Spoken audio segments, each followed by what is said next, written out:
This is so on brand for this I was podcast. gonna say. Anyways, we're live now. We just heard from Griffin, our producer, about his interest areas. Everybody introduced themselves. We could potentially go back through that. I mean, what do you think, Jason? Or we could just move on. But wait, just to contextualize to start this video. This Well, is at the the very least, I think Griffin, I think you should say all that again because you have been our producer, and I feel like we need to have this kind of coming out party for you. So, and then yeah. I think anybody else, if you want to introduce yourself, not just to us, but to all 13 people who are going to watch this as well, then you can feel free as well, but you can also decline. But And Griffin, wait, and before I'm you asking go, you to yeah. say that, to do all that again. And just before you go, as this is the beginning of the video now, this is the 300th episode of Doomer Optimism. We've done the podcast, we've done events, we've done a lot of like just friendship making in person. And so the idea behind this is kind of like a this is your life episode of Doomer Optimism. Anyone who's ever been involved is invited to come join us. So that's what we're doing for this 300th episode. But yeah, Griffin, the question was basically, what did you think of Doomer Optimism when you first joined us? You started about episode 150-ish, so now it's kind of going over into you've produced more of the episodes than you haven't produced. So yeah, tell us what you think about it. Sure. Sorry to make you do it twice. Yeah, no, it's okay. It seems like it's on the producer first and foremost to handle the technical side, so I'll take some of the fault. Yeah, Doomer Optimism. I guess it was the shared understanding that things are seriously not going well, economically, environmentally, politically, and just starting on that basis, I think is important for me because I grew up in Vermont. Just through my lived experience, it's very clear that winters are very different from when I was growing up to now, and not necessarily always warmer, but also very unpredictable. So just having this understanding that things are not going well, and both, having the rotating hosts, Ashley and Jason, and more recently James as well, being a rotating host, and Nate and so many folks I could name. Beef Week. Yeah. Beef Week is awesome. Getting who was it? Basil Mushbarish on. Yeah, I forget how to pronounce his last name. Mike I mean, just so many. Greg Gunthorpe, they're all like heavy hitters Yes. in that world. Yeah. Oh my goodness. I mean, it's just so cool how many people and constantly connect with on Twitter. Yeah, it's really great to see the diversity of opinions. All right, let's go back around. Jeff, then Dennis, then Chris. Introductions or our favorite moments? Just briefly introduce and say. I'm in real estate development and software, so that would make me fit like right in with the Doomer Optimists, all the things we love in that community. Divide my time mostly in Atlanta, where I live with my family, and then also in Western North Carolina and the Low Country of South Carolina. Okay. More? Yeah. No, that's good. That's good. Yeah, okay. Chris.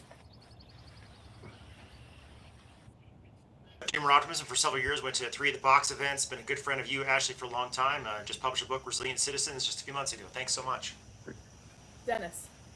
I'm Dennis. I went to my first event at the Vox this last year, and then I went to the one in Ligonier in November.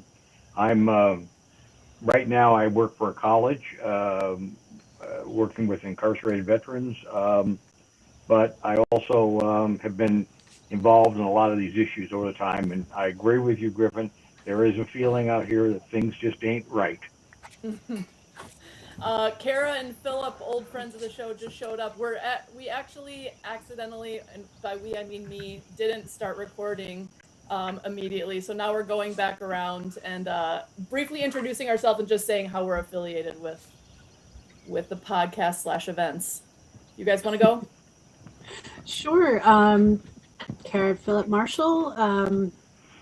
Started following many of you crazy people on Twitter. Been to a couple of events with Ashley. Have co-hosted actually I think 2 podcasts now. I have personally. And yeah, you guys always have great ideas, so it's wonderful to hear what's going on. And we consider you friends. Yes, early adopters. I think. I'm usually a late adopter or non-adopter, so that's Yeah, an unusual we situation. get all the Luddites who hate adopting anything early otherwise, and a bunch of cantankerous people who are non-joiners. We're the group of non-joiners.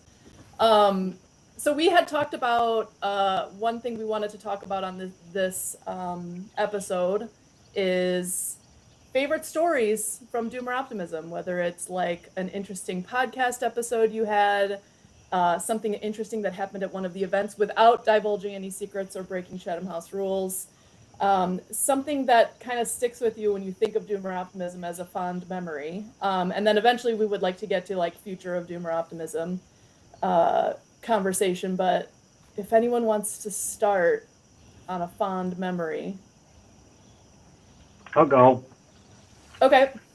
So I think the thing that struck me the most was in Ligonier when I got to meet the children of some of the people who were at the event. And these were kids that were a lot like I was when I grew up 29 miles away from Ligonier in Johnstown. You know, we ran around barefoot. We were doing all kinds of stuff. Our noses ran. We wore dirty shirts. We had cuts all over our bodies. We were climbing over stuff. We were running around, and our parents weren't out there every minute holding us down and saying, don't do this, you know, and use this hand sanitizer because you might get, you know, the African gup or something, you know. And in addition to that, the children who were older, these kids were incredibly well educated. Again, they took me back to the days when I was younger, when we had good civil basic education. We had civics, and we knew, you know, we knew the legends of the past, and we knew the stories. And I was just blown away that there actually are children like that running around here anymore, because I sit there and work in a college environment, and literally I have kids in college who cannot write a sentence. I wrote a note to somebody recently using cursive writing, and here's one of my other thoughts. This is a fountain pen.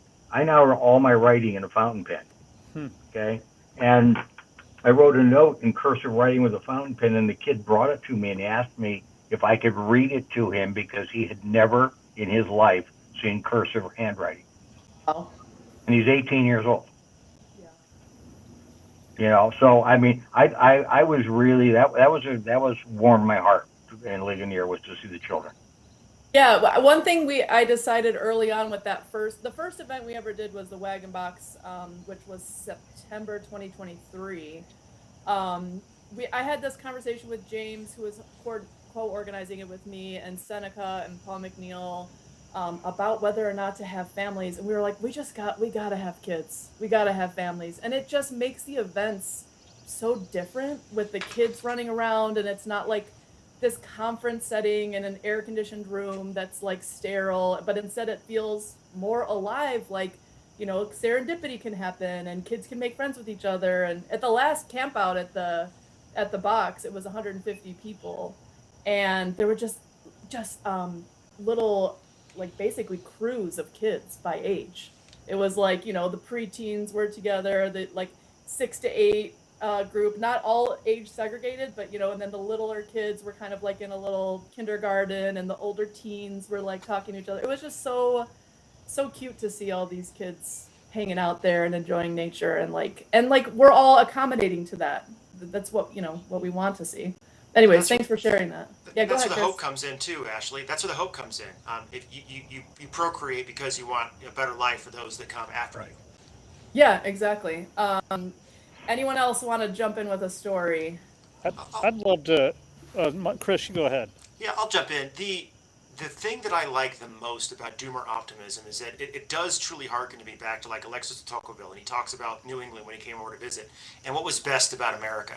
And one of the things that he noticed is that America had a true public square where like the citizens would get together and they would debate things, and there was robust, different, divergent opinions, and that's what we have in the box. We've got guys like Mike Calicrate. Tornado Nate interviewed him for Beef Week. And I'm like, Kim, why does Mike Calicrate, his name sounds so familiar. And she's like, "That's who we buy our beef from." Oh, So, really? Yeah, we do. We actually go to his store, once a week to buy beef from him. So we have people that are top-notch writers and publishers. We got Joe Allen that wrote Dark Aeon. We've got James Pogue that writes the New York Times. We have individuals that walk the halls of power. We have successful lawyers, and then we just have the mom and pop folks that are just getting it done in their backyard. And just that is the diversity of the Wagon Box that I just find so powerful. It is the true public square of 2025, 2026 right now and going forward. I love that about this place. My gosh, I have chills. That's so nice to hear. I'm so intentional about that too, like making sure that there's enough mix of, like big names and people who have like big platforms and people who are, relatively unknown, I think like geniuses, all sharing panels together and getting to talk to one another. And there's no I think like Paul Kingsnorth came and I think he was like, it was refreshing to not be like expert and then audience. It's like everyone just kind of hangs out as equals, which is such a refreshing thing. So thanks for that, Chris. Jeff, related to that, yeah, I was thinking about wrapping up the great time we had together in Margaretville. I guess that was fall 2024. My brother and I came up to join that great small group, a wonderful conference. And Paul Kingsnorth was there, and also Matthew Crawford was there, two writers I really admire. And as you say, it was both the kind of the headliners, so to speak, but in with everyone else, everyone talking together. But the highlight, you asked about a special moment, was the very end of that when a whole bunch of people kind of got up and formed an impromptu band, and we were singing and playing Baker's Globe Mallow at the very end of that. I don't know if you remember that, but it was so heartwarming and little kids frolicking about everywhere, and it was just really lovely. And and to have that kind of very human, intimate, wonderful, touching wrap up to this incredibly great intellectual discussions, like truly intellectual in the best sense of the term, discussions over a couple-day period. It was just, geez, I've been to I don't know how many conferences in my life, too many, and unquestionably it was the very best. It really was. Oh, that's so nice. Hey, Donald. First time host. Donald. We're telling stories about favorite stories about Doomer Optimism, anything that touched you in particular. But do you want to introduce your affiliation with the podcast? I don't know. I just wandered in here.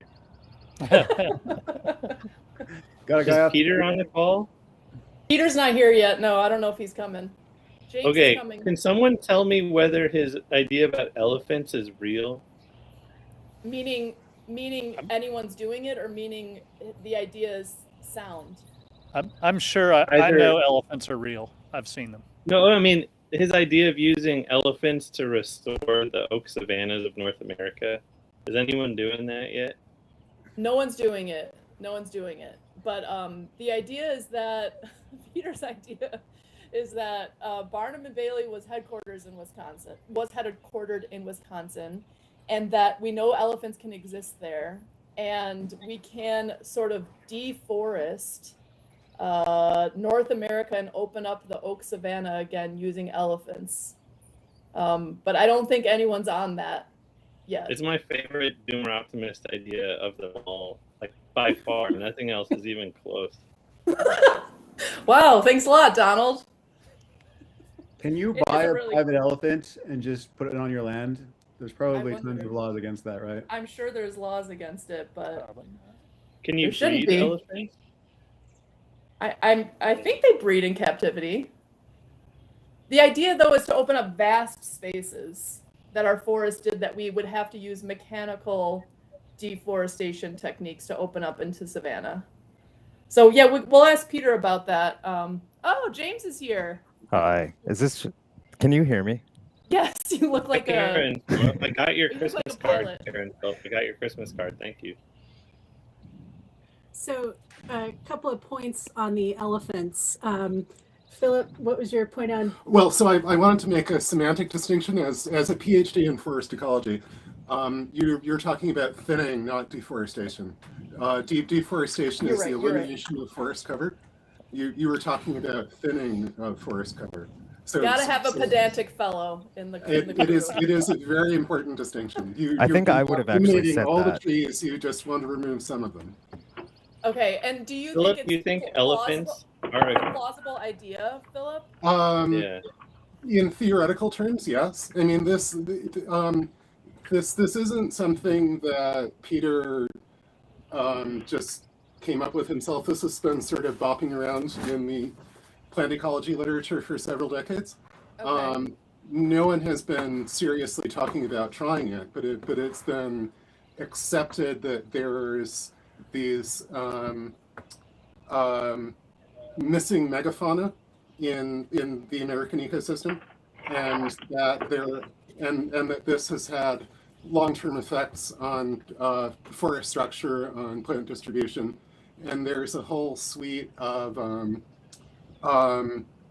large fruited tree species that don't have obvious seed dispersal vectors, like pawpaws and persimmons are the classic examples, and they imply the former presence of some large elephant or mammoth-like seed animal seed dispersal vector. Nice. Do I recall correctly that Peter's, and maybe I'm thinking of someone else, but is also wanting to bring back the woolly mammoth, like DNA, like make that happen? Or am I thinking of someone else who's been arguing that? Can I answer that? Yeah, please. I'll answer it with an anecdote, but I was going to say, in terms of how widespread this particular idea has become, every time like someone tries to recruit me as a secret agent of the Baptist right, which happens once a year or something, there's often part of the pitch is like, dude, when we're in power, we're going to bring back the megafauna, because they know like I'm into this crap. And so the whole mastodon thing is like it's like a huge sort of like underground, I don't know, like the Hyperborean, neo-nationalist kind of guys are really into it. And so it's definitely like something in the culture. I support it though, I think, right? Like, is it you that I've heard that from then, James, and not Peter? No, I think Peter would have. Okay. I'm sort of backing up that it's like a bigger idea than just Peter. Yeah. I was going to ask though, do we have like an official DO Politburo party line on the recreation of the direwolf? I don't think we've internally discussed, and I actually don't even know who the committee would be who would be voting. I mean, I'm kidding that such a committee exists. I just mean like, does anyone have strong opinions about? You should decide right now what the DO party line is. That's what I'm trying to figure out. Here. I think Ashley it's good. Is the party line. Yeah, that's true. I do have the final vote, although James always vetoes it, so it doesn't matter. I am pro direwolf reintroduction, but I'll meet everybody at least at Buffalo Nationalism. We can just do that. Okay. That's good. The other day I listened to you all talking about like starting a lobbying firm in Washington, D.C., a Doomer Optimism lobbying firm. And I was just shocked hearing all this. It sounded so dreadful, and there wasn't a single about elephants.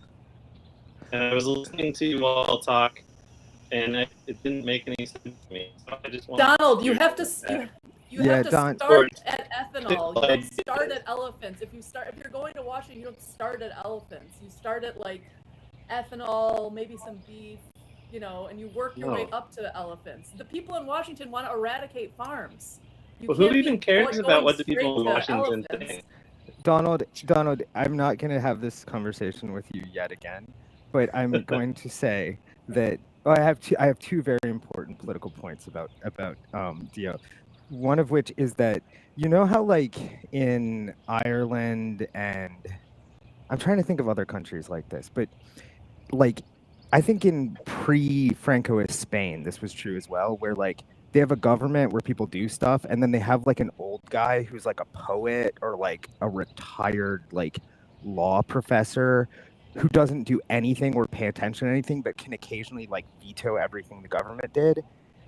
Like the DO governing structure is that, but we have like 50 of those people. Um, And but what was the so- second point? The second point is that, like, all of you can be contemptuous of doing politics all you want, but like, if not, like, there just literally is a $600 million anthropic lobbying effort like happening in DC all the time, and like I have no patience for the like politics doesn't matter thing in this age, because it just like literally does. The plumbing of the world system is being rewritten as we speak, and like the people doing it are not that good at writing plumbing of systems. And so I'm don't worry, fine with like gonna get that. We're gonna get that. Whatever. We're gonna get that. I'm not naming names. We're gonna get some of that rich guy money. Where are you, Pat? Is there a I'm in video? the front of you? room. I don't see your video. Also, Wow. who are you? How are you affiliated with the podcast? What?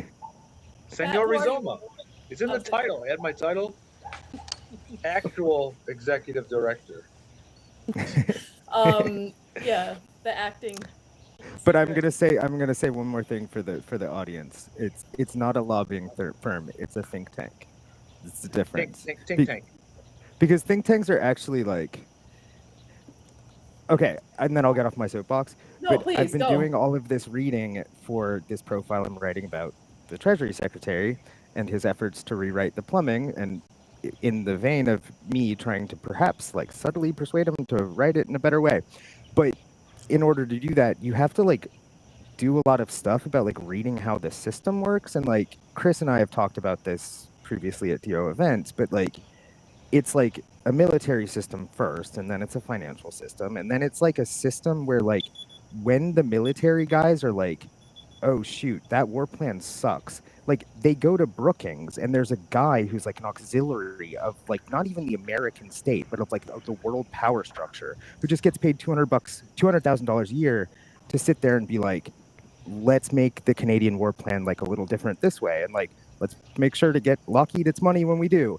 And like if you just have a lot of those plans, like eventually someone comes to you, because there just aren't that many smart people producing them. It's just a fact of the system. And what's crazy about it is when you read like Intro to Global Monetary Policy, they just say that all the time. Like that's just like part of how the system is designed. And it just seems like sort of weird not to take advantage of that fact. That's my pitch for think tanks today. I'm done. Chris, do you want to back him up? I 100%. It's the, I'll call it the backroom staffer oligarchy. You get on the right group chat, you go to the right bar at the right time, you meet some guy, you exchange business cards, and all of a sudden you're impacting policy somewhere. So it's fight local, win local, but in Washington D.C. But they have their own version of fight local, win local, and it's it's the different areas in which they congregate these third spaces. So I 100% back James up on this. People can do these things, and you do not have to have a famous last name to do them. So I want to jump in a little bit on the financial system. Here's the big secret of the financial system. There really is no plan. What happens is whatever is successful is adopted and then institutionalized. That's a perfect example of what happened with the mortgage crisis. Okay. It got successful to bundle these things up and put them together and sell them to people, and then people started putting the infrastructure to make it happen, and they started buffering through, and that's why you ended up with a stripper in Charlotte, North Carolina, owning 19 homes, and a town in Norway, going bankrupt because of mortgage finance failure. And it was just one of these things that you get together, something works, okay, let's make this work on a bigger scale, and everything gets bigger. And so trying to figure out how the financial system works is almost impossible, because it's changing like every second. Yeah. And Isn't that the DO model of like success? Wait, you go, Jason. Isn't that the DO model of success in general, of trying things at small scales, and then if it works, not really scaling it up in terms of, but like replicate it? It is. I mean, there used to be an old expression on Wall Street: "You have eyes, plagiarize." Okay, you don't create anything; you steal from other people, and then you keep running around and doing more of it. And when finally somebody figures out something unique, like when I first started working with Native American tribes, there was nobody on Wall Street who wanted to deal with an Indian, right? And suddenly I'm going to places and I'm bringing in deals, and all of a sudden people started jumping all over the place. How can I do this? How can we do this? How can we do that? And what it does, of course, is it makes it more efficient, drives down the profit scale, but it makes it larger. And eventually what happens is it tips over to where people's, where the quality control starts to fail, and then you get the people chipping around the edges, and then it starts to fall apart, and that's what leads to your bubble collapses like 74 and 2008 and the dot-com boom and all that kind of stuff is where you get the crap around the edges. It'd be fine if the mainline people stay with it, but not. There's so much money involved that it brings in all the all the marginal players who drive down the quality. Yeah, James. Actually, I just got a text saying that I have to actually do a think tank meeting, but can I make a DO and actually Ashley supporting point on Sure. that, and then Sure. I will leave you guys. But so there's this interesting thing if you think about the financial crisis where like everyone's like, well, why was there no accountability for Wall Street? Accountability for Wall Street, like, which is a funny thing because if what they mean is like, why didn't the Obama Justice Department like find some, what do they call him, the guy, a scapegoat, to punish, which wouldn't really have done anything. And then there's this kind of like mystery, like U.S. financial institutions crashed the global economy, but then as soon as that happened, the share prices of U.S. financial institutions started going up because what happens is like we're so central to the global financial system that you look for safe assets in the place that crashes the financial system because we're the center of it. And so what happens is there's the accountability that would be like you and your town did really terrible farming practices and denuded the hillsides and so you're flooded away. Like in theory, that's what's supposed to happen when your industry does this thing that crashes its own ability to do its thing. But in the way the dollar system works, everyone has to find dollar-denominated assets and come here. And because of our trade deficit, we have a current account deficit. Thus, like there's a constant flow of capital that is coming in to account for how much we lose on our trade deficit. And my point here is that this has been going on for a very long time, and it accounts for this entire unreality that like suffuses our whole system. And so when Ashley or like a theorist like Helen Thompson bangs on about like, well, someday it's going to go back to being based on resources, like you've consistently been wrong because like that just isn't how our system works. Our system is not dependent on resources. But like eventually now, once this little fill-up that we're going through and the rewrite of the system is finished, that actually will potentially be more true than like any living person has ever experienced. And so yet again, my only point is it's very propitious time for doomer optimism because finally we're right. You know Donald's about to respond. You're gonna leave and let him have the last word on this? No, I don't know anything about any of that.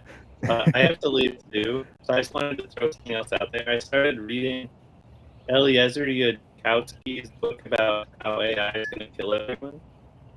Did anyone else read this? No, but we had a couple of AI things on the pod, but yeah. Okay. Anyway, it's a pretty funny title for a book. If anyone builds it, everyone dies. Oh yeah, anyway, I want to read that. But I asked a friend who's involved in that industry, and he says that he doesn't agree with the conclusion, but that the description is correct. Like his account of the technology is accurate. But I'm not worried about it at all. Why? Because I don't think God's going to let a computer kill us all. And I don't know how. I don't know if we're going to get a sort of Bavarian Jihad Joan of Arc who's going to lead us to destroy it. I'm not exactly sure what's going to happen. But I don't think a computer's going to kill us all. But Lyrian Jihad Joan of Arc. What a phrase. Okay, yeah, all right. Well, we have a lot of... Great to see you, everybody. Yeah, good to see you. James, are you in a helicopter?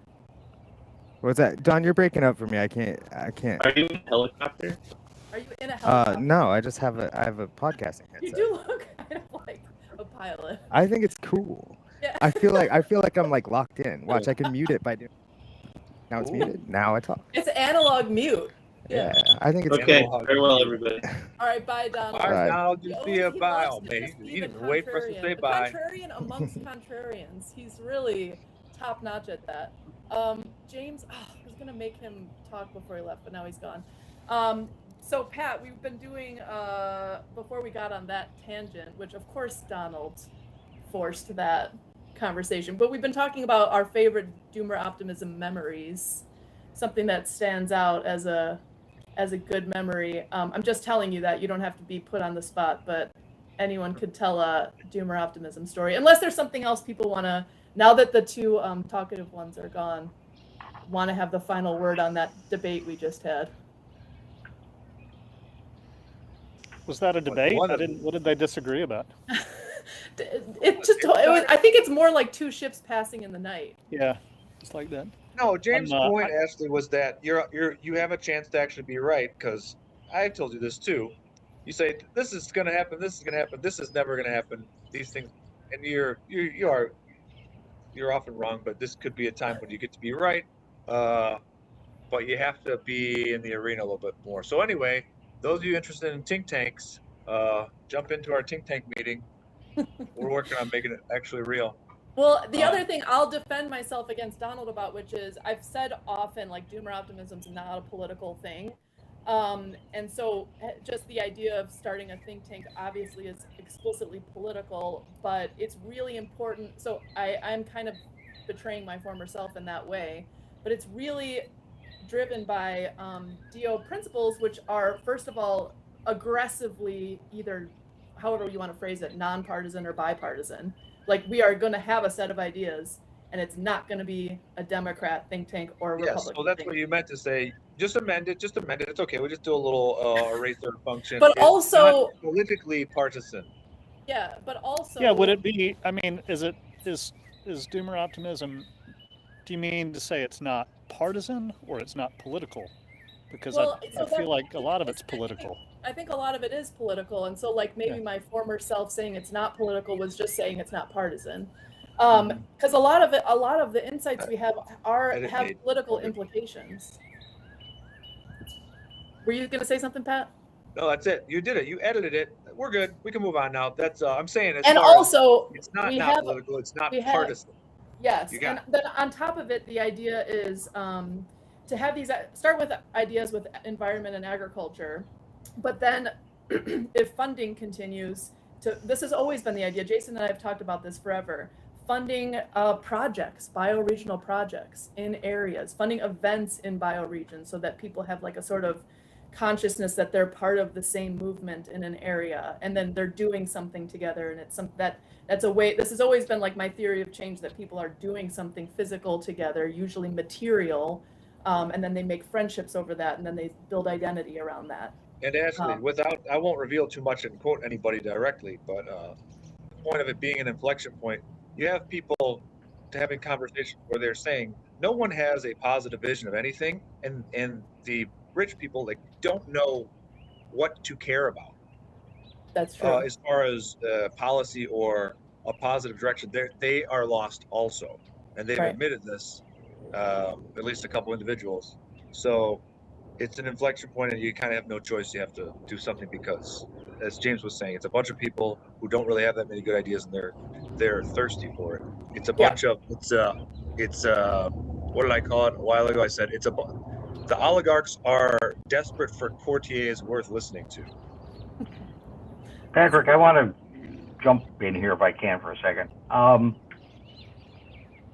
I think there's something we're kind of missing here. We can do all the think tank we want to do and write all the learned papers and all that kind of stuff we want to do, but that's not, I think, what people are looking for. I think people are looking for a way to live. And the best thing that I think Doomer Optimism can do is show people how to live. Yeah. Is to show the people who are going back and rebuilding farms, the people who are raising families and homeschooling, the people who are doing this. people are, and that's more powerful than all this writing stuff, because all of us have different skills in writing and communicating. But when people see that someone's actually been successful, that they're living a healthy life, that they're getting on, they're not having problem with their kids and drugs and all that kind of stuff, that's what's going to start turning people the right way, turn people back to a path, a sustainable path, because we're not sustainable the way we're going. We're burning up resources faster than we can possibly use them. Then we can rebuild them, and we're getting into a situation where people have got to find a way to live. And you talk about people, the elites not knowing what to believe. You're right, because they don't know anything else. They haven't seen anything else that makes them different. And that's where I get really impressed by the people who come to Doomer Optimism, who are putting their money where their mouth is and putting their mouth in the land and in the way they're living. And I think that's really important, a message that gets out to people. Yeah, that's fair. Kara, did you want to say something, or Philip? So that you asked earlier, what are memories and associations with events, podcasts, and the word that keeps coming up for me with this is conviviality. Of how do you live well? You have a really positive vision that's encouraging to me, and so I think it's sort of a yes and. Work on the ideas for policymakers, but I think giving people the things they can do in their own communities to live convivially. So most of us feel like we don't have a lot of a voice in Washington, but what can we do in our own communities? Yeah, totally. I mean, I would just say, and I'm curious, Jason, your take on this, because we've always been like, you had one of the strongest of those involved in the original founding of Doomer Optimism, of like, no, I'm going to focus on my local area approaches. But I feel like there kind of is a both and, where, like, Dennis, I take what you're saying, and we're much more in the direction of like, just go ahead and do things and start your farm, and there's nothing stopping you, and let's just teach each other how to do things. But then there is a point at which, and many of us who have gone through that whole arc of like trying to do something, like I think about Jeff with New Urbanism. You have an idea, you try to make it work, and then eventually you butt up against like policy and politics and material reality and corporate interests and government collusion with corporate interests and all, like, the financial system. And then you're like, the limits to your ability to not only enact your own vision of like a good life, but also to spread it and make it, like, all of us are such headstrong, psychotic people who like push through those limits, no matter the cost, no matter how hard it is, because we're just like, I totally believe in this vision. But most people aren't like that. And so how do you make it easier for those to like reach back and bring them along? And then I think about like Jeff, your work in development. There's so many regulations around building a beautiful, convivial, walkable, like a space, whether it's urban, rural, or suburban, that leads to human flourishing. That is like highly, highly regulated. So at a certain point, you need to be like, if we want a flourishing city, we need to have X, Y, and Z change in policy that's stopping us from being able to enact that thing. Does that make sense, Dennis? Yeah, I agree with Kara, and I agree with Ashley's point, and I do think it's a both and thing, and I agree with Dennis's point. It's so necessary to have people living their values, and also there are so many federally instituted impediments to doing those sorts of things, and it eventually it has to make sense for normal people to do it, and most people are not crazy and insane. And I would say, I'll pivot a little bit and say something that I feel like I say a lot now, as it relates to building community and trying to build beautiful places and getting permission to build beautiful places, which is really, I think most people who are not in the building industry don't appreciate how hard that is. Maybe I'm belly aching and it's that hard everywhere.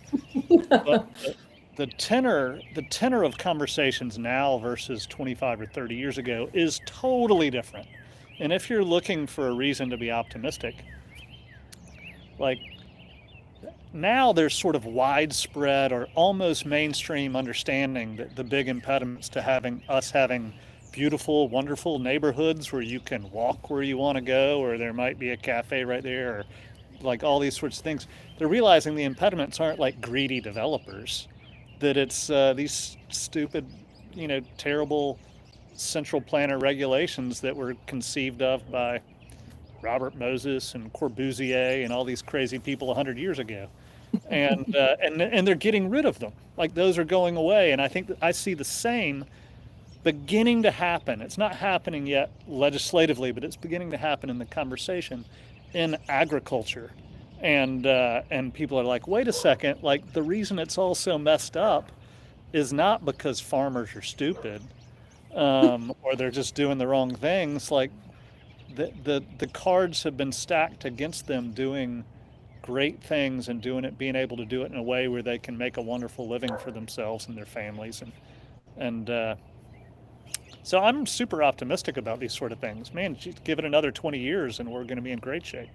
Yeah, I want to briefly just say hi to Josh Centers. Welcome, Josh. You want to just say hi and how you're affiliated with Doomer Optimism?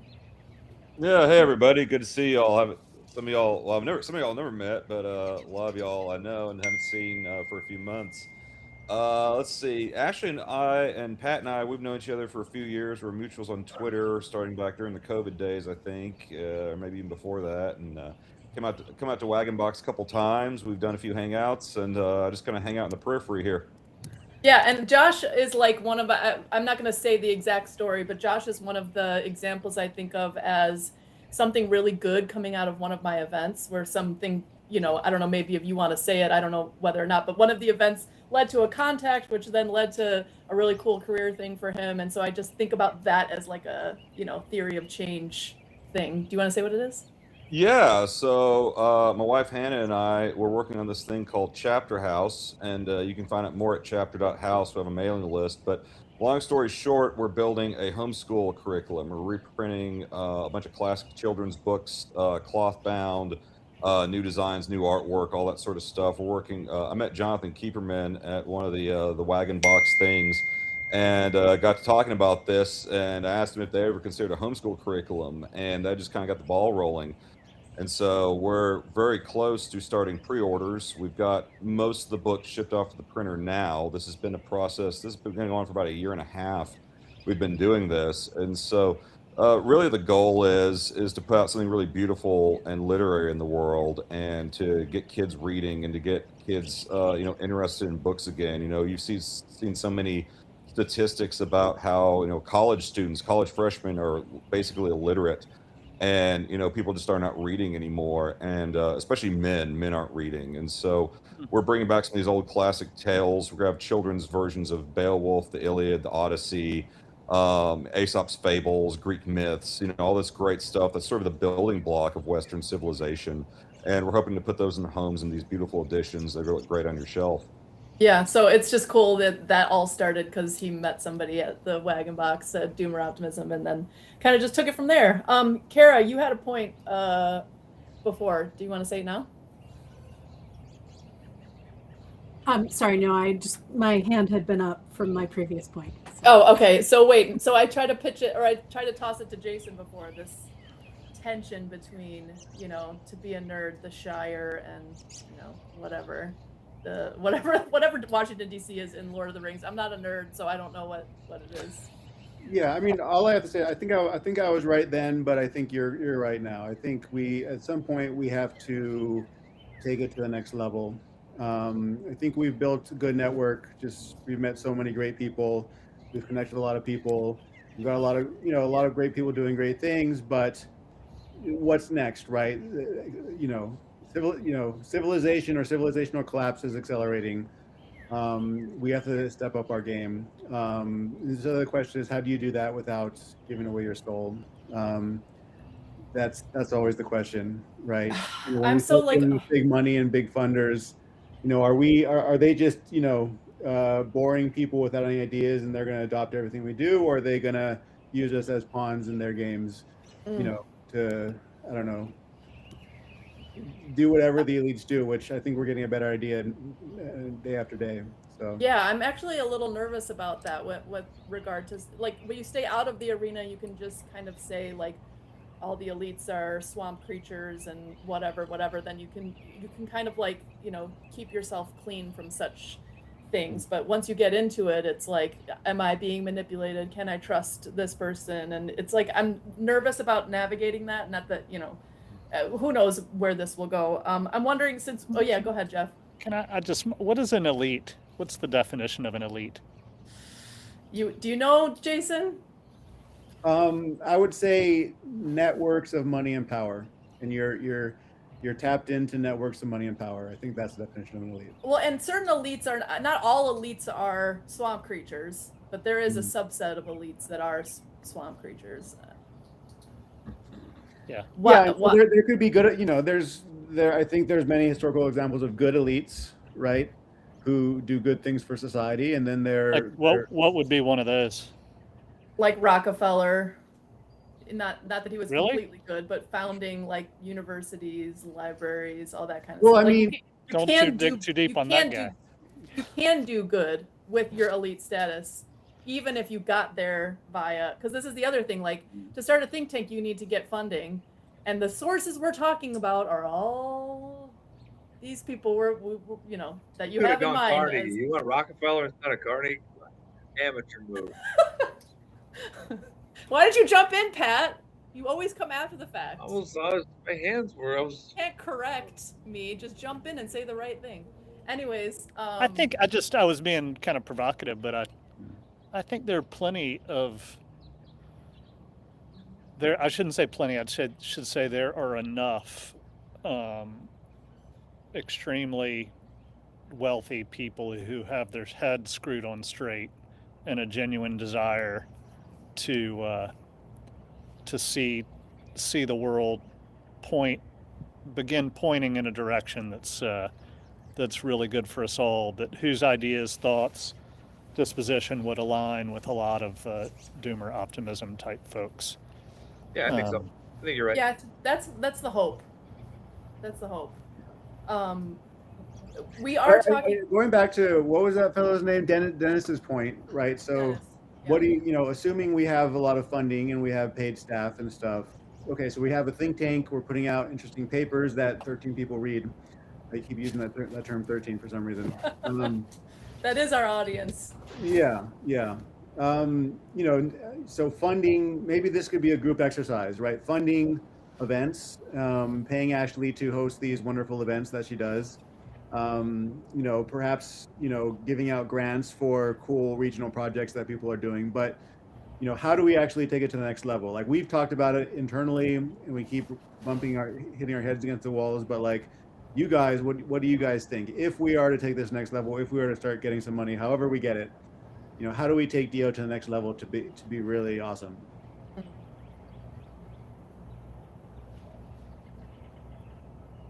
Like Jeff, in your world of urbanism, what are the like pain points where not only you need policy change, but you need like an upswelling of people who like care about the issue. That's the other issue, is that we're like such a niche group, but we want to build out a network of people who care enough that they like can force the policy change. I have a few thoughts. I appreciate you asking. I can't help but view this kind of in the same context that I kind of with my same experience with the new urbanism and classical architecture, very much focused on beauty, which is having quite a revival right now, I think.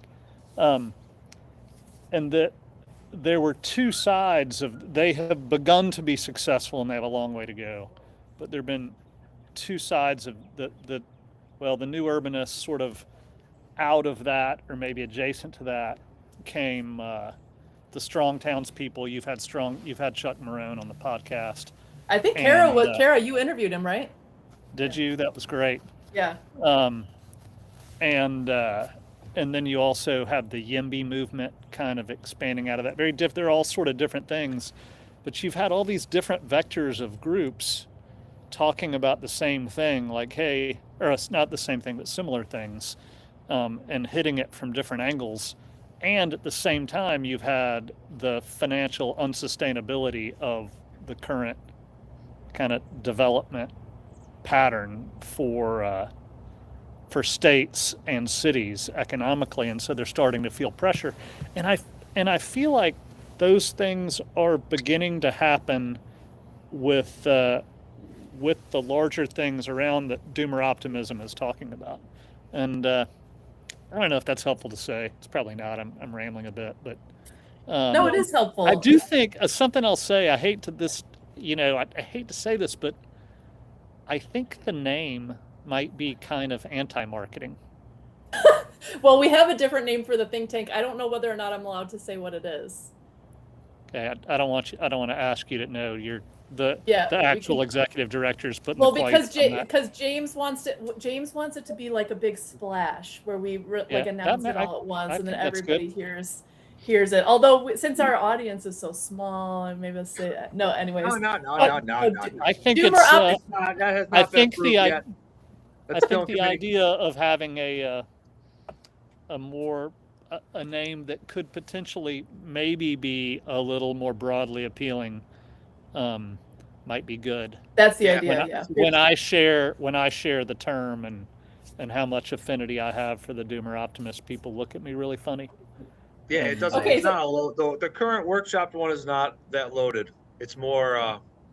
It's more vegan, but also. But here's another thing that is changing, and I also want to see. I want to ask Josh what he thinks about like social change, because Josh, you're interested in like cultural change, and what can we do for that part. But one thing I'll say is like Doomer Optimism thus far, and this is mostly Jason's sensibilities, has been like intentionally vague and almost like punk rock in its marketing and branding, because it's like Jason, somebody told us like, go make a 1-minute video that kind of like explains it explicitly what it is. And Jason's like, no, let people watch the things and figure it out themselves. Like, I'm not doing the work for them. Like, they can come, they want to come, they can come. Like, we're basically like, we're not begging for you to be our friends attitude. Like, if you're cool enough, you'll get it, you know? Who was the artist that said like, if you have to explain your art, it's not art? I think that was the correct approach up until now. Start. I agree. I think, without kind of being punk rock, as you say, I don't think we could have gotten to where we are now. I agree. And it's also allowed for a real open, like, canopy, like a lot of people have come to these different things, and you don't really know what the term means. You don't know what the events are about. It's been like this, and nobody can immediately clock it, which is a good thing. But now I think we have like a think tank, and we're trying to influence policy, then we're swinging in the total opposite direction, like, super serious sounding name, really clean cut. Like, these are the most important thinkers on these topics in the country, if not the world. Like, basically like self-serious, which is the opposite of what we've been doing. And we can do both still. We can have, I think like the podcast, it can always just be what it's been. Fun. And also be doing a lot of other stuff. Like, there could be different, dreams. Yes. Yeah, we contain multitudes. Did Dennis go away? Because I was going to say I wanted other people to log in, but it's not going to stop. And also, the idea is hopefully think tank action can get more positive attention on a lot of the people who are doing the good things, and side street. There's other projects that'll show good ways of being and such. So secretive. Yes, we are. What I'm talking about. It's Kara, you go. Yep. So to jump on what Jeff was saying, I also think a lot about strong towns as a model. I really like their model. And one way that Doomer Optimism can build on, embody that would be to pick what I like. They pick certain areas of focus, particular policy areas. They provide the tools for people on a local basis to impact the local conversation, their local government. But they also have some, other policy, they're very much a bottom-up kind of group, but they do have opinions about particular policies, Yeah. etc. So, I would love, as you frame out a potential think tank, what are the particular policy areas you're going to focus on? What support do you provide for people acting locally? And, obviously you're talking about affecting the Washington conversation from there. Yeah. Josh, you have ideas about cultural change? It's hard to affect I mean, cultural change. that's pretty broad. Are you talking about in terms of like the Doomer Optimism Yeah, I'm just like, brand? yeah, but what you've seen with Doomer Optimism, like part of the idea is to like kind of model conviviality and model like a kind of culture, and just like bringing more beauty in the world, and making that more central to our culture. Just wondering, because you're making a really beautiful book series, I'm sure you're thinking a lot about, affecting Yeah. that. No, absolutely. I mean, I think that's where we're all kind of aligned. And so, like, when the Doomer Optimism brand, when you guys first came up with it, that was like around the COVID time, right? And like, Yeah. we're all kind of in this weird, like, prepping mode, Benedict option mode, right? We're all kind of hunkering down in our farms and wielding our scythes. And, like, back in the simple days of scythe Twitter, everyone was talking about, like, cutting the grass with a scythe. And, we moved I had beyond some that, part right? in that. I had some part in that. Yeah, no, for sure. And so, like, I still love my we've kind of side.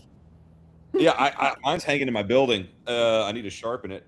But so now we've kind of come out of that, right? We're having to live in the real world once again, and we're in less, at least for me personally, right? I'm in less of that doomsday kind of prepper, but hoping things are okay mode. Like, life will go on, things are going to carry on. The question is, what will humanity look like, and what will the world look like? And we've seen, especially just in the past couple of weeks, these advancements with AI and the response to it. And we're getting into some really weird territory. And so, in terms of policy, I know there's a lot.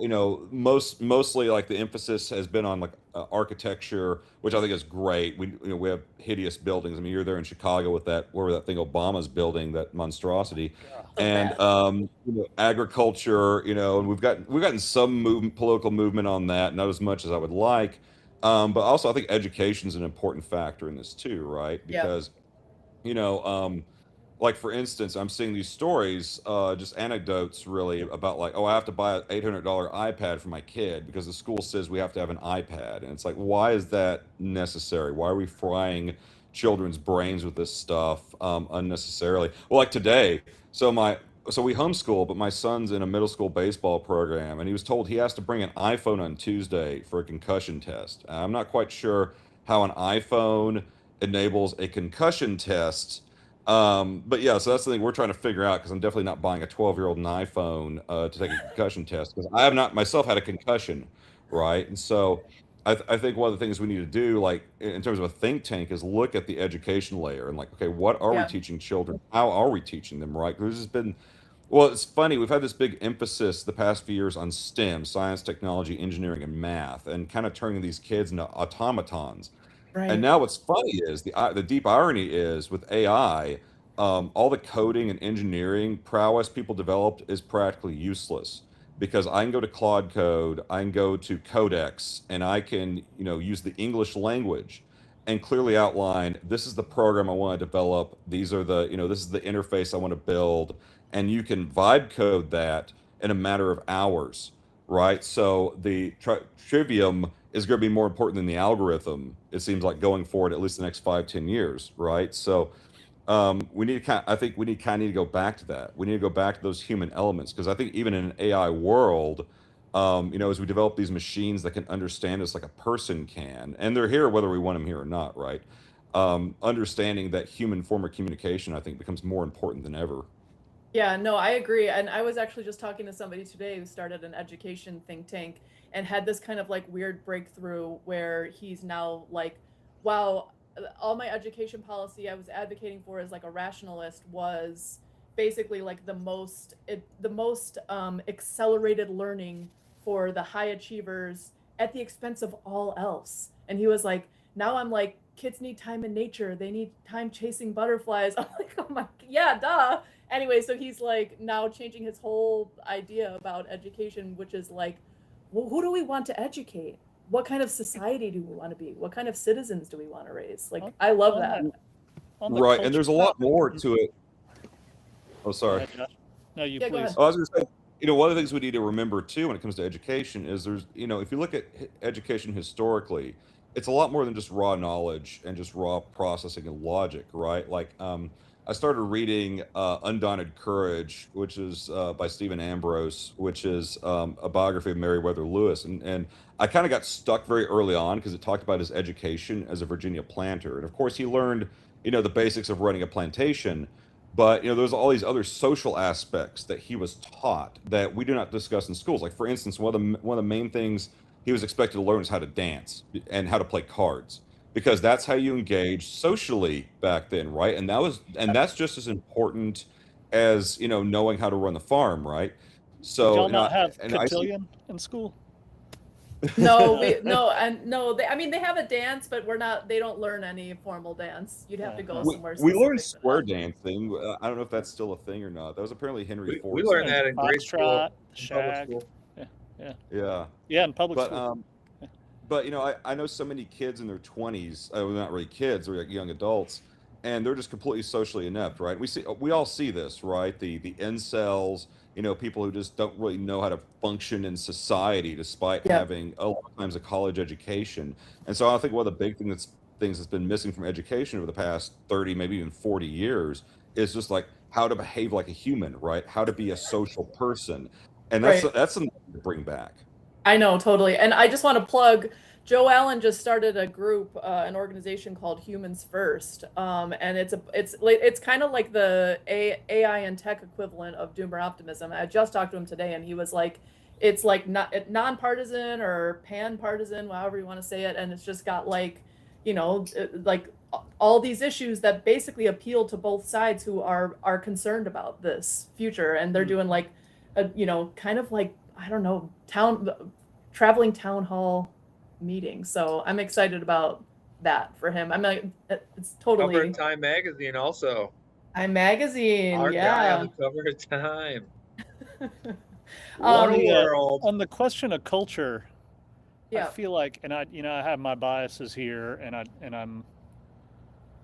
don't want to sort of, y'all wouldn't take them anyway if I tried to impose them, but I kind of feel like a theme would be for culture, for it to be more about do more locally and get the federal government to stop doing so much, get them to stop doing things, Yeah. and us do more things locally. Yeah. And, That's part of and it. like, Yeah, that's part of it. so much of the challenge that we have on a, to build great things is sort of this either direct or indirect impediment that's set at a federal level and trickles down through funding or policy or prescriptions or whatever from the federal level, and the more we can get that stuff out of there, and the more we can make from a subsidiarist perspective, get all these decisions happening locally, we can reinvigorate our local cultures and differences. Yeah. I'd like to see more of that too. I'm kind of the mindset that you're not going to go to Washington and convince anybody to cede power, but that that actually what will likely happen is that the enforcement mechanisms and the culture, the capacity of Washington to control us will just deteriorate due to where we are in the civilizational cycle. Yeah. And then we can just kind of rise up from it. I don't know if anyone else shares that point of view, but that's kind of my doomer optimism. Like they'll lose the capacity to function well, and then we can fit in the cracks, kind of thing. It's kind of inevitable. Either they'll lose it and cede that and be forced to cede it, or they'll cede it willingly, and I'd rather it happen. So I would actually disagree a little bit there, if I may be a little contrarian here, which I tend to be good at. For it. One of the problems you see talking about locals, a lot of times the people in power locally do not like the locals. We see that a lot here in Tennessee, and some of you may have heard all these stories. This has been a big news story in Nashville. about how they're cranking up property taxes by like hundreds of percent, and they're chasing out a lot of local businesses. And of course, the leadership in Nashville is very Democrat left leaning, but like it's not really a Democrat thing. Like I've seen this in Republican controlled areas as well, because you have these people who are in power at the local level, and they see the opportunity to chase out the riffraff and to bring in people who they see as having a lot more money. Like so, Yeah. our state and a lot of other small states have been flooded by people from California and other states over the past few years, and they're welcomed by the people in power with open arms, because they have money and they're seen as more cultural or more exotic or whatever. And the problem is you have a lot of people who are ashamed of their local culture. And I think I speak for everyone here, which is a rarity, but I think I speak for everyone here when I say we want to create more Wendell Berries, right? We want to create people who are grounded in the earth, who are fundamentally blue collar, but have that intellectual capacity, right? And that's something Yeah. I think is desperately needed in this country, right? The great sort of outdoors writers and the great sort of like farmer poets, the yeoman farmers, that Jeffersonian vision. And all of us are kind of working on the question of how do you create more of that. And I think there's a few different layers we have to work at. We have to work at a very, very small layer, right? Like starting in our own homes. And then we have to have a very bottom up and then also a top down, right? And there's gonna be times, especially if you get into this think tank motion and you start trying to actually prescribe policy, you're gonna come up with a lot of people who are gonna oppose you because you're threatening their pocketbook. Yeah. And you'd be surprised how many just little issues, are hard to enact anything on because you threaten someone's money supply. So I think you really have to work at all levels. I think you have to prescribe things loosely at top down, but you also have to come very bottoms up and kind of, battle it out in the middle. Yeah, no, I think that's got fair. it. Yeah, go ahead, Jeff.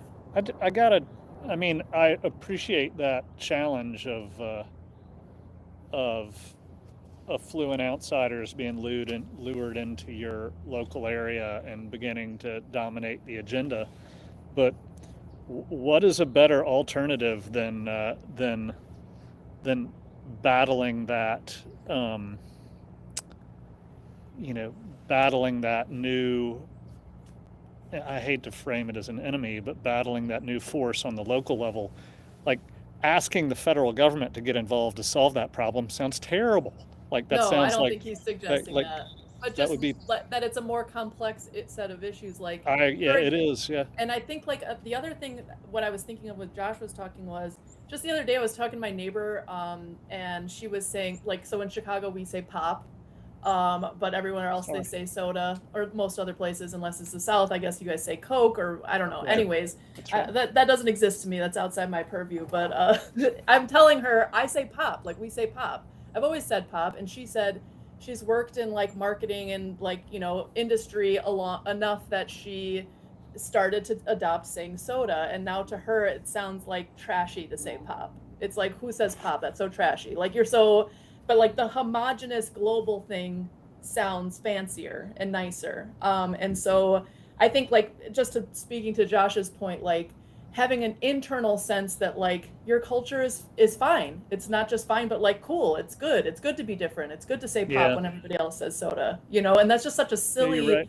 superficial thing, but it's actually like a real thing where you've got like this self-loathing, like, oh, our culture's not worth anything. We've been beat down. And also the new tribalism is the stupidest federal politics left-right stuff. So that becomes your new identity, as opposed to like our identity is the specific neighborhood and our county and our, like city, So- whatever.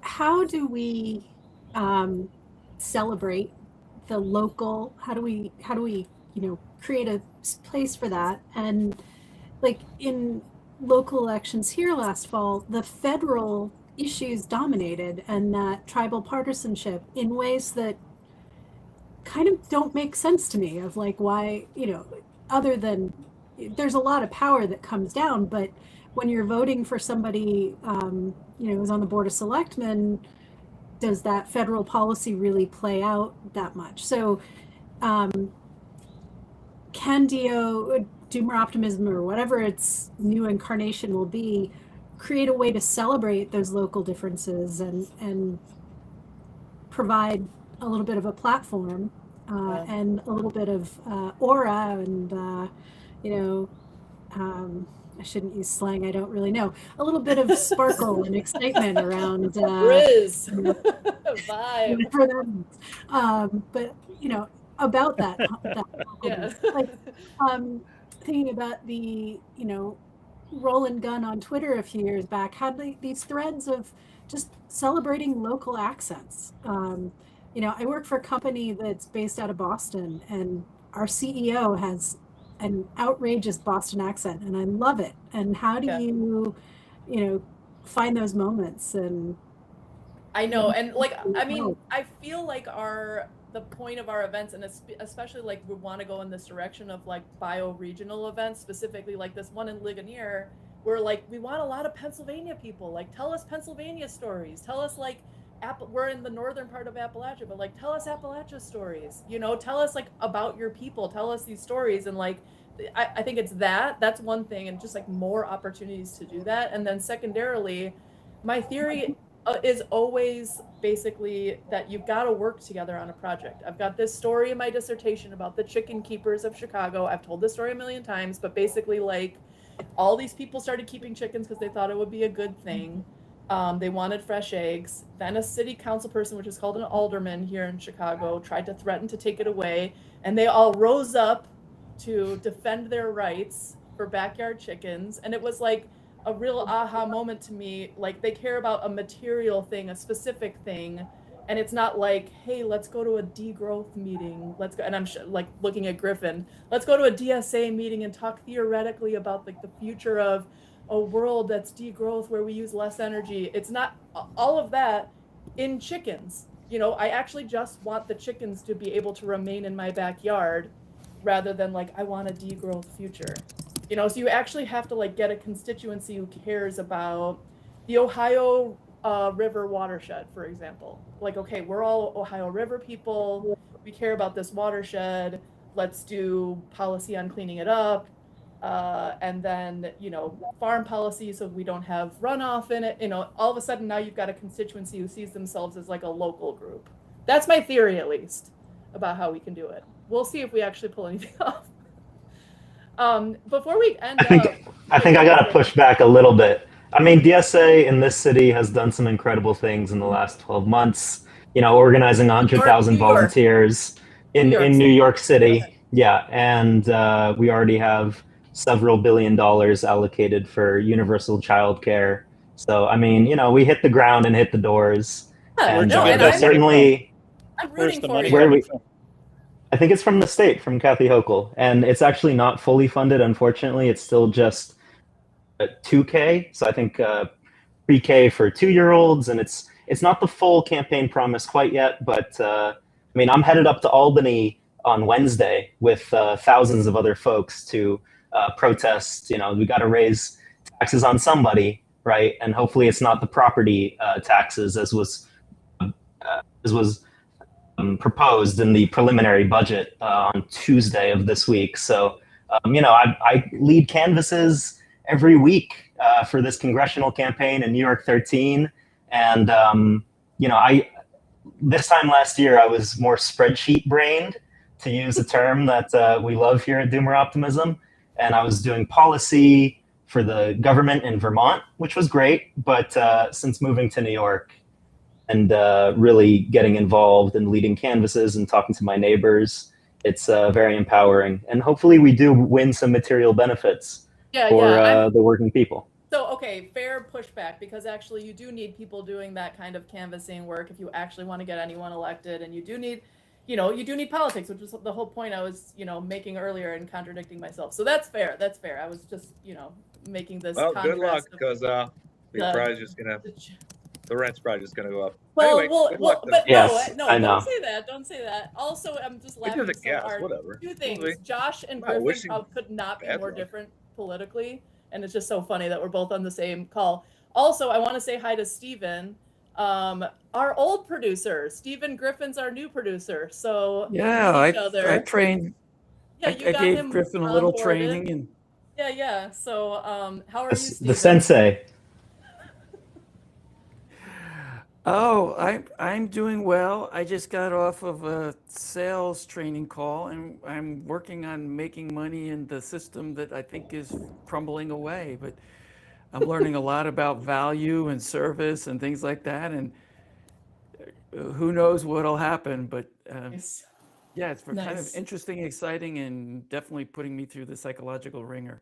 Okay, so maybe we should wrap up as if there's any other stories anybody wants to tell about Doomer Optimism, anything that they experienced at one of the events without telling any secrets, or a podcast you did where there was a really good insight that influenced you. I'll briefly tell a story, which is I don't know if I've told this on the podcast before, but Paul Kingsnorth coming to that first Doomer Optimism event at the Wagon Box, he was coming for a Front Porch Republic talk. They were flying him in and out, and we said, let's take advantage of trying to get him over here.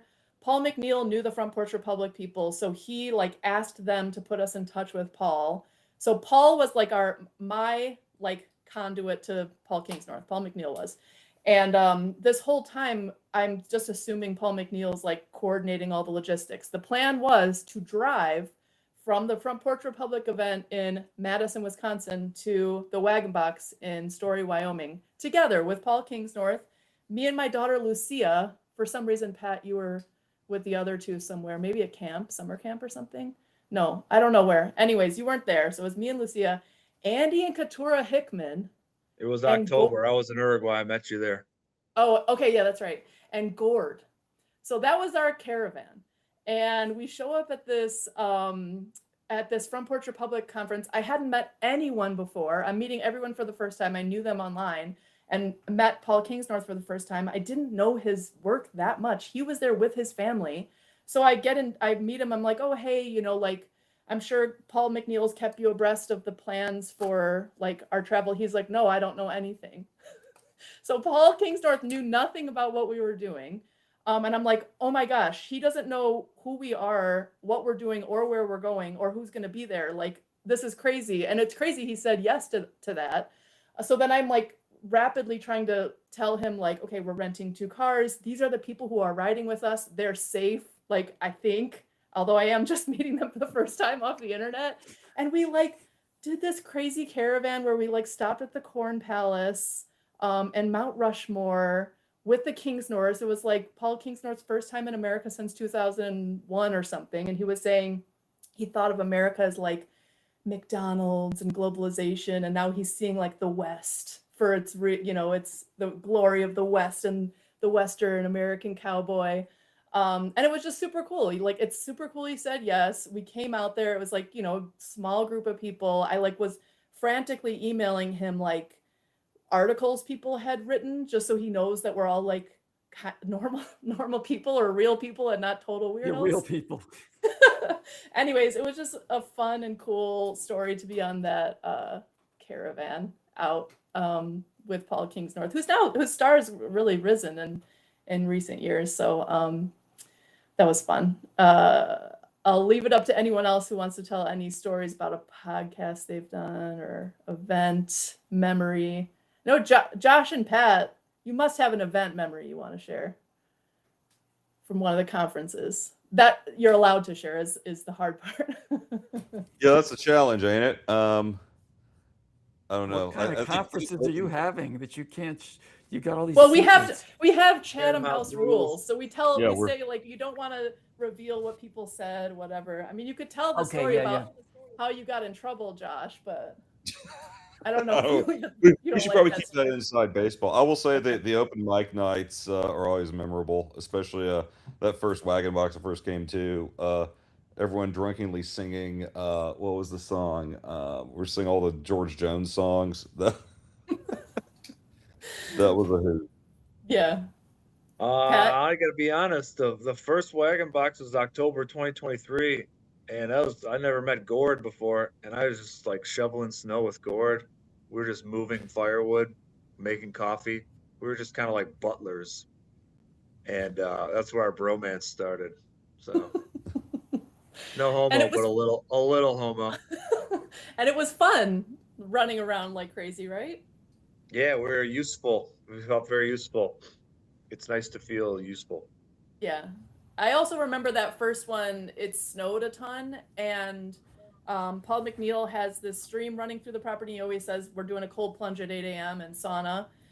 So it was just so crazy to like, it was, you know, a lot of snow. And we, every morning at 8 a.m., we're like getting coffee and seeing these like swimsuit men running through the snowy landscape, freezing cold, all pink from jumping The in that most stream. gung ho cold plungers were like the tanky professor guys, like the nerdy guys. Oh yeah, I know. I They were very know. so I'm not naming names, but there's you know them if you see them. Yeah. They're Yeah. very nerdy, educated, tanky, college professor types Yeah. walks. Oh, but they're all Yeah. about it. So Did that's I, good. Kara, did you guys said your story before I started recording or no?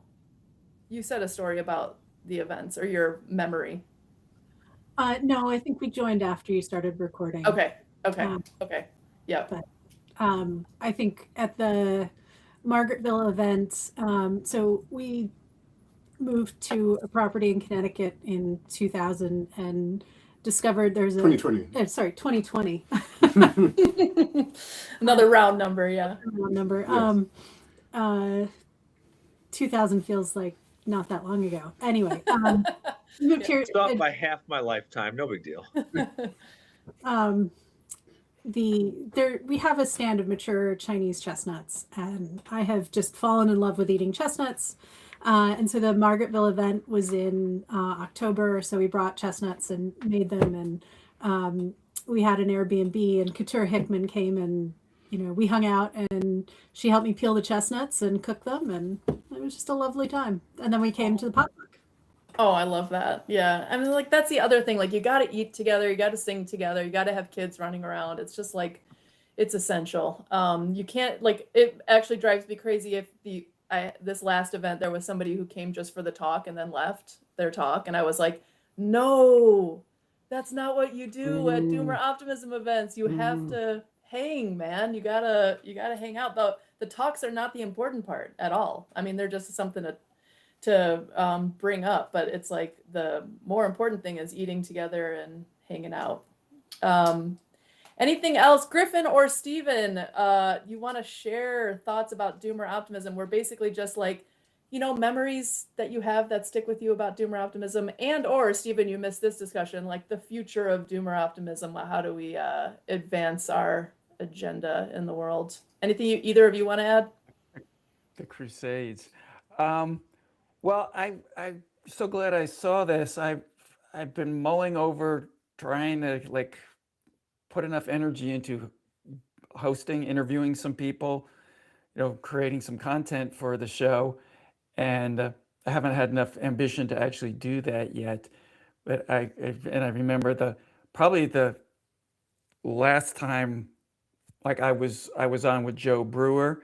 In fact, there were 3 times I was involved with the production on the recording, and I thought I was going to be moving to Colombia to work with Joe in some projects there, and the particular project I was interested in fell through completely, and so here I am back in the States driving around in a 8 mile per gallon 30-foot motorhome,